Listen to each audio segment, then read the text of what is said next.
Kita tanam, kita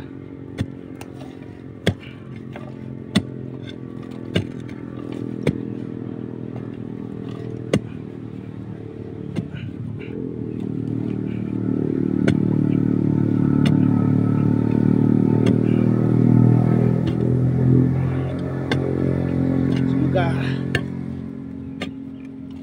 bisa tumbuh nanti untuk anak cucu.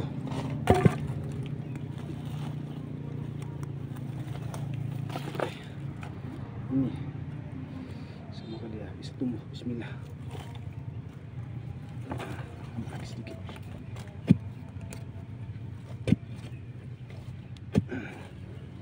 Ini sebenarnya waktu yang tepat untuk menanam.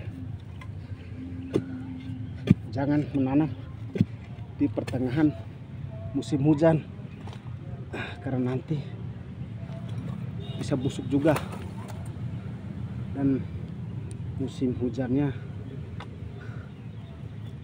tidak terlalu bagus karena kelebihan air nanti, air hujan. Oleh sebab itu tanam dulu sekarang untuk mengeringkan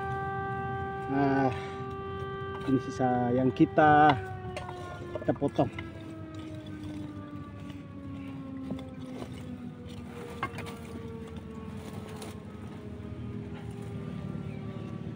Oke, berapa? Tinggal dua lagi kita tanam. Oke, cari tempat lain.